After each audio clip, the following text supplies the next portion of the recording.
नमस्कार दोस्तों, मेरी कहानी में आपका स्वागत है। रोज की तरह सुबह आंगन को साफ करती हुई माँ जी ने नीलम को जोर से आवाज़ लगाई, बहू आज नाश्ते में पोहा बना लो, बच्चे भी खा लेंगे। अब वहाँ बहू तो पहले से ही तवे पर पराठे सेक रही थी। नीलम बोली, माँ नन्ही बुलबुल तो एक खा भी चुकी थी और रोहन को बस परोस रही हूँ।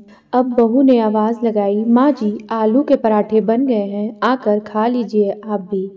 अब ये सुनते ही माँ जी ने दबे स्वर में कहा, अब हमसे कौन पूछता है भाई, सब अपनी अपनी मर्जी करते हैं। पढ़ी लिखी है बहू तो बस अपने मन की ही सुनती थी।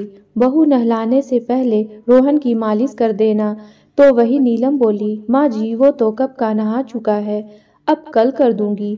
अब बात बात पर माँ जी जो भी काम कहती नीलम या तो उसे उलट करती या फिर करती ही नहीं। अब शाम ढलने लगी थी। पूजा के बाद माँ जी अपने संदूक को पलंग के नीचे से बाहर की ओर खींचने लगी।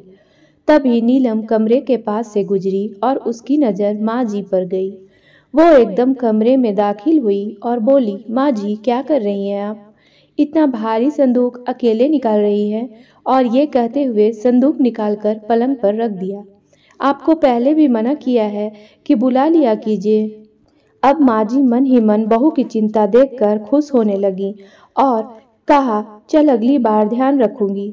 संदूक को खोलते हुए धीमे से बोली, गर्म कपड़े पता नहीं कहाँ रख दिए मैंने। संदूक खोलते ही सबसे पहले माँ जी को एक सुर्ख लाल रंग की साड़ी रखी नजर आई।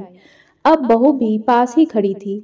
उसने झट से पूछा, माँ जी ये कौन लाया? माँ ने बोला, अरे तुम्हारे पिताजी जब औरंगाबाद गए थे तब लाए थे। मैंने बस एक ही बार पहनी है, सोचती हूँ छुटकी बहू को दे दूंगी। अब ये सुनते ही नीलम बहू फिर से गुस्से में तिल मिलाई और मन ही मन कहते लगी कि तभी गुस्से में लाल नीलम कमरे से बाहर निकलने लगी। तभी माँ जी ने आवाज लगाई, बहुरिया कहाँ चली, जरा रुक, देख तो सही ये बनारसी साड़ी तुझ पर कैसी लगेगी। नीलम बोली, क्या फायदा माँ जी, जिसे देनी है उसी को बुलाकर दिखा दो ना।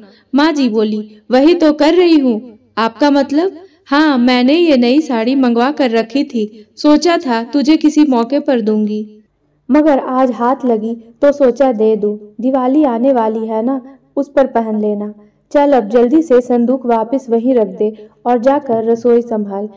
ये कहानी हमें यही समझाती है कि कई बार कानों से सुनी गलत हो सकती है तो कई बार आंखों देखी भी गलत हो सकती है। उम्मीद है कहानी आपको पसंद आई होगी।